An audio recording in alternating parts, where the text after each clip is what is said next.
Greetings friends, welcome back or welcome to the channel if it is your first time here. Quite a crazy week for releases last week.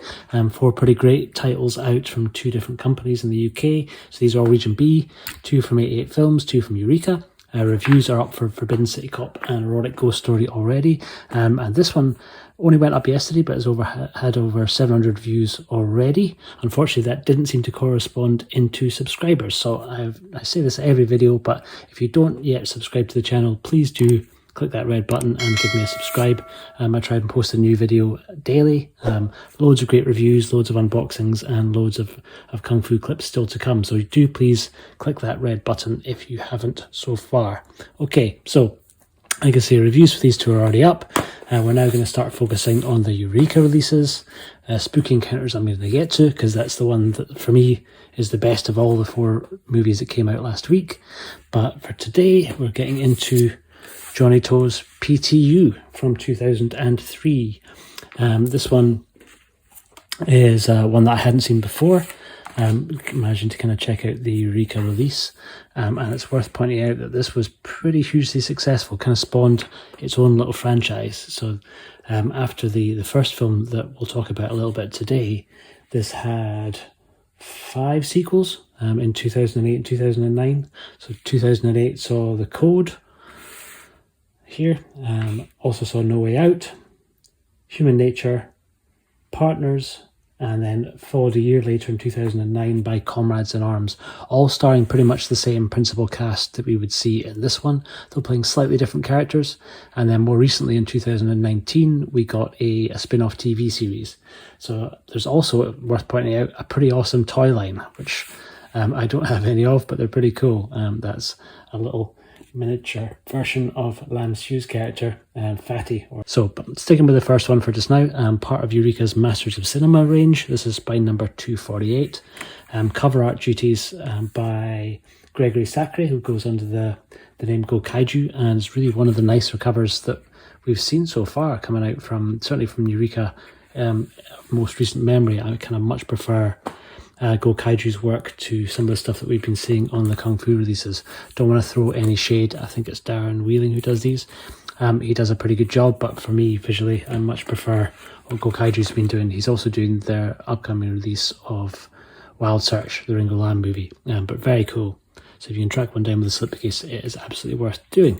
But getting onto the movie itself, so it all takes place over one night and really follows 3 slightly different branches of the police, and how they all have to kind of work kind of together, and in some cases slightly at odds, to recover a handgun that's lost by Lam Shiu's character very early on in the movie. So this is going to be spoiler free, so don't worry if you haven't seen the film, you're pretty much safe to carry on watching the video. I'm not going to spoil any of the big beats for you, but really there's sort of 3 central different elements of law enforcement that are all kind of working on the same night in the same area. So we have Lam Shiu, who's the one who loses the handgun. He works for the Anti-Triad Squad. We have Simon Yam playing playing Sergeant Mike, who leads the PTU, of which the film takes its name from, which is the police tactical unit. They go out each night to try and deal mostly with triad crime, with street crime. And then we have Ruby Wong, who's playing a CID investigator who gets wind of the fact that the gun may have gone missing, and that there may be something else going on the streets. So she attempts to try and kind of get to the bottom of what's going on. And it's really the interplay between those 3 and how they play off against the 2 main kind of sections of the triads that they're interacting with over the course of one night. But it's really a great example of kind of street-based filming, so that there's very little actual studio-based stuff in this movie. It's all pretty much takes place in real locations, so it feels very, very authentic, feels very authentically Hong Kong, and particularly Hong Kong at night. There's a mood that's in the film that is really quite unique, and you don't really see that much in some of the other thrillers that came out around the same sort of time, which can sometimes feel a bit more staged or a bit more constructed in terms of their sets. So it's really nice just seeing quite a run and gun approach where they've clearly just gone out very late at night or very early in the morning, and managed to try and catch shots when they could. So as a result, the film took over 3 years to put together. Doesn't feel like it. It doesn't feel like you're watching something that's been filmed over a number of years. It's really coherent, kind of holds together. Does have I'd say, an awful lot of shades of grey rather than distinctive clear black and white. So there's not really any kind of good or bad characters.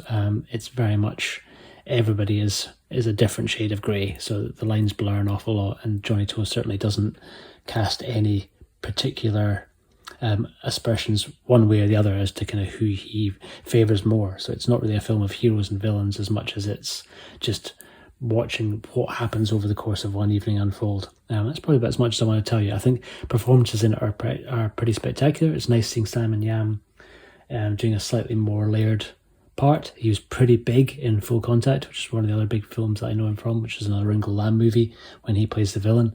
And here he's kind of playing a traditionally heroic part. If you kind of think of some of the detectives and the police characters that we've seen in other movies, certainly from John Woo and from Jackie Chan, the police story movies, this is a much more complicated character.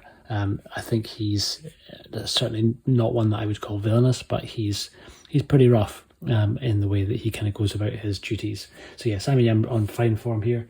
Lam Siu is tremendous as really the anti-triad squad member Fatih, who has lost his gun. Him I recognise really from some Stephen Chow comedies. So he's got a small part in God of Kukri, and he plays one of the Axe Gang squad in Kung Fu Hustle. So for any kind of regular viewers of Hong Kong cinema, you'll certainly recognise his face and his pretty distinctive build.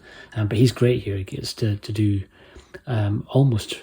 I'd say it's almost his movie, really. We spent a lot of time with his character, and he kind of kicks off proceedings and wraps them up at the end too. So kind of really cool to see him getting a slightly meatier part to get his teeth into.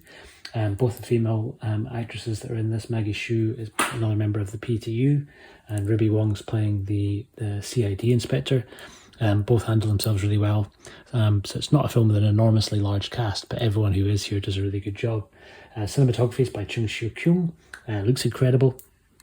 So it has like I say, mostly all filmed at night and filmed on location, so they were probably struggling a lot for the amount of light that they could bring in. So the film looks grainier by the fact that they've probably shot on really fast film stocks, but the transfer by Eureka looks incredible.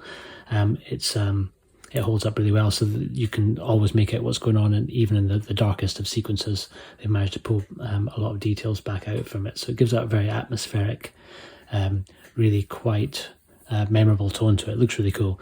It reminds me a little bit of a Martin Scorsese movie called After Hours, which is largely more of a comedy, but largely concerned with one guy trying to get home over the course of one night, and then the different characters that he encounters. So whilst it's a very different movie, it is a film that's much more about the scenario than it is about the people particularly. So you're just looking at how different events play out over the one evening, really. So it's got a very short time period that this narrative spans over. Really compelling. Soundtrack's the only thing that jarred for me a little bit, where some of the choices seem a little bit strange for what you're watching at the time. But I think that was a conscious choice to try and kind of throw the audience off guard a little bit, or off balance, so you don't really kind of know exactly what to expect. And that, I think, is about as much as I want to say about the actual film itself. Johnnie To has been pretty well celebrated by Eureka. I think this is the third of his films that are out on the Masters of Cinema series. They did Mad Detective, and they did Throwdown. Throwdown, it's worth pointing out, is now getting picked up by Criterion later this year. I'll be interested to see if they turn their attention to some of his other movies. And to my knowledge, I don't think any of the other films in the PTU series have come out so far on Blu-ray. I think they're all available on DVD out of Hong Kong. But so far, this is the only one of the films that's made it onto Blu-ray over here. Whether Eureka will keep on going with the rest of the series, I don't know, because I think Johnnie To only produced the later sequels. He didn't actually direct them himself, so I suspect this might be the one and only entry in the PTU series that we get from Eureka. Johnnie To as a director is quite a hard one to kind of quantify. Doesn't really have a particularly individual style that he sticks to. So genre-wise, he jumps around an awful lot. I think the first of his movies I'd seen back in the 90s were the Aaron Kwok movie Barefoot Kid and Heroic Trio with Maggie Cheung, Nita Mao and Michelle Yeoh, which are much more kind of traditional Hong Kong movies of the 90s. So the Barefoot Kid was a Shaw's 90s style kung fu movie, but period set. And the Heroic Trio very much fits into that kind of overblown heroic bloodshed type action movie, but just with 3 female protagonists, and is really good. So Heroic Trio I'd desperately love to see again. He also did 2 Stephen Chow comedies. Did Mad Monkey, did Justice My Foot, again with Anita Moy, which are very similar to this type of tone of Stephen Chow's other nonsense comedies. So it's weird, as a director, he kind of seems to be really flexible and really adaptable to be able to kind of work across a number of different genres and just sort of turn his focus to them and make them all pretty skillfully done. Didn't really seem to kind of find his own voice, particularly until the early 2000s. So you can tell that the same filmmakers made PTU, who's made Throwdown, who also made Mad Detective. That does seem to be the most Johnnie To-ish of his movies. So I think his post-2000 stuff certainly seems to be when he's found his own particular voice. I haven't managed to go through all of the commentary yet, but the commentary on the discs by Frank Jeng, who always does a spectacular job, so I don't doubt that the commentary on this is probably going to be thoroughly engaging. We'll also get some vintage interviews which have been taken from one of the older DVD releases. One of these I'm actually uploading to the channel as a little extra for you today, so if you want to hear Johnnie To speaking a little bit about the origins of this movie and some stories from the production, you'll find that on the channel. I'll link to that at the end of this video too, so you can check it out. It's about 30 minutes long and it's really good, but that is presented on here along with an interview with Simon Yam, and there's also an archival interview with Maggie Shiu as well. But you also get the collector's booklet inside here, which has got a really pretty good article written by the editor from Neo magazine, whose name escapes me just now, is David West, who kind of places this in context largely amongst the other Hong Kong movies that are probably most prevalent in people's minds for this type of film. So he compares this to A Better Tomorrow and Hard Boiled and to Infernal Affairs, and how much it's a very kind of different type of movie, really. I think he kind of calls it the anti-action movie in his booklet. But the booklet's really cool. Being a Masters of Cinema release, I think the booklet will remain even after the slipcover's gone. Thank you to whoever pointed that out to me in the comments when I did the unboxing for this. I didn't actually appreciate that about the Masters of Cinema stuff. I kind of thought that the booklets, once they were gone, but thankfully not. So no matter when you get a chance to pick up the disc, you will get the booklet. The slipcase, I think, is worth tracking down if you can, because the artwork is really nice. It's worth pointing out that that is a reversible cover, so if you miss the slip, you do still get Go Kaiju's really tremendous art on the reverse. And I think, folks, that is pretty much it for now. Check back in tomorrow. I'm slowly working my way up towards doing an Encounter of the Spooky Kind review. That one's taken me a while to go through because I wanted to properly check out all the extras. But yeah, this is the fantastic PTU from 2003, available now from Eureka. Thank you very much for watching, and once again, do please consider clicking that red button if you haven't already. Subscribe. Cheers, guys. Bye.